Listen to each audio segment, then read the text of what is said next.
Hello and welcome to the channel. I'm Carl from Planet 40k. Today we're going to be discussing another one of the new units from the Indomitus box set, the Skorpekh Lord.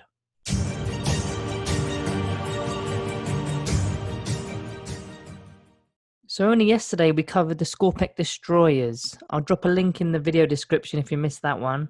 One of the things we noted about the Destroyers was the keyword Destroyer cult and how it interacts with the Skorpekh Lord. So today we're going to be touching upon that rule among many others within the datasheet. So the Skorpekh Lord comes out at 7 power level. It's meant to be 130 points, so we'll have to wait and see when that comes out. He's a HQ option for the Necron Codex, and he carries the keyword, like I said, Destroyer Cult.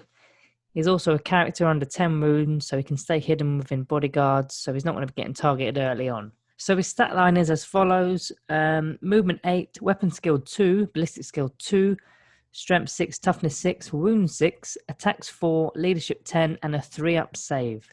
So he's very quick. He's just as quick as the Skorpekh Destroyers, so instantly you can sense that there's an obvious synergy there. He's going to be keeping up with them.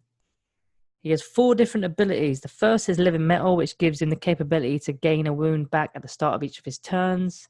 The second is United in Destruction, which is an aura ability that is 6 inches, and friendly units with the keyword Destroyer Cult can simply reroll wound rolls of 1. This is pretty good for Skorpekh Destroyers, and this aura also affects himself, so he's obviously got the keyword as well. He's got a Phase Shifter, which is a 4-up invulnerable save. And then finally, he has Hardwired for Destruction, which is what the Destroyers also have, where you can reroll hit rolls of 1.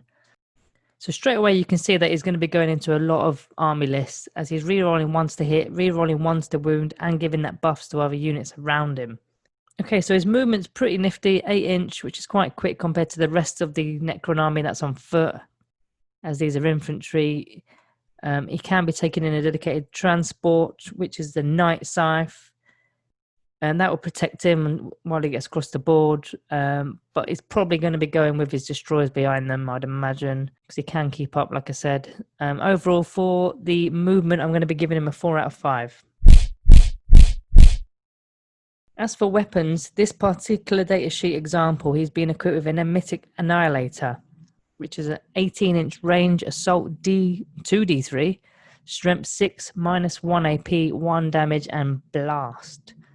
So he's going to be popping off a lot of those horde units.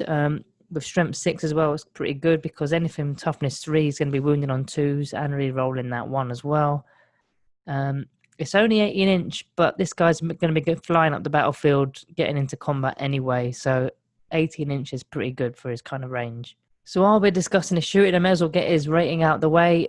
It's not mega, but for a 1 model, that kind of gun is pretty decent. So I'm going to be giving it a 4 out of 5. Okay, as for melee, he's kitted with 2 different weapons. So the first one is a Flensing Claw, which is a strength user. So that makes it strength 6, -1 AP, 1 damage.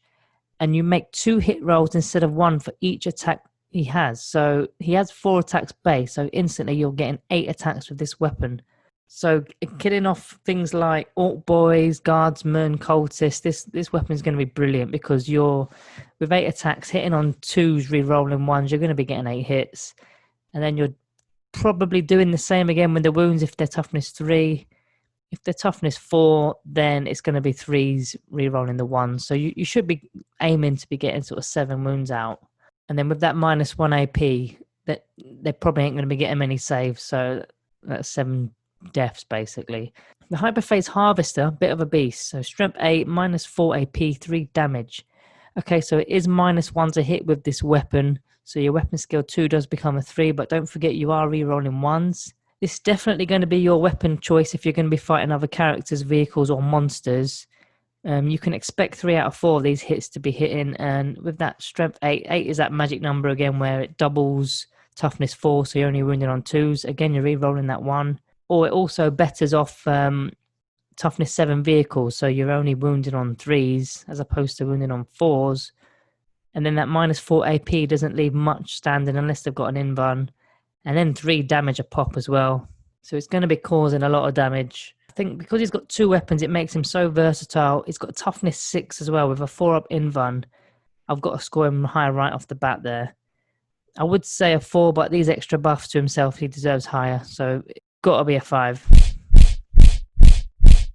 So in terms of value for points, 130 points is an absolute steal in my opinion. With all these buffs and stats and the fact that he's got decent war gear, you can stick him in one of the dynasties. Nihilak, purely for the relic really. The relic, which is Time Splitter Cloak. So once per game you re-roll either a hit, a wound, or a damage roll. But what the main part of it is you gain Feel No Pain on a 5 up. So that's going to make him a lot more survivable. So after all things considered, he's very good value for points, so I'm going to give him a solid 4 out of 5. So overall, this model is only apparently 40 points more than a Necron Overlord, but you're getting so much more. I'd imagine in the Codex, when it comes out, it's going to be given a few more options. His stats are great, his weapons are great, he's quick, he buffs units, he's tough as nails with that Toughness 6, and the 3-up save, and the 4-up invuln, and potentially the 5-up Feel No Pain. And then you've got Living Metal, and he's a character under 10 wounds as well. I've got to go 5 stars with this one. So I'm going to give him a Planet 40k rating 5 out of 5. So if you enjoyed this video, please drop us a thumbs up. Remember to subscribe and hit that notification bell. We're going to be doing more of these throughout the next few weeks. Hope to see you again soon.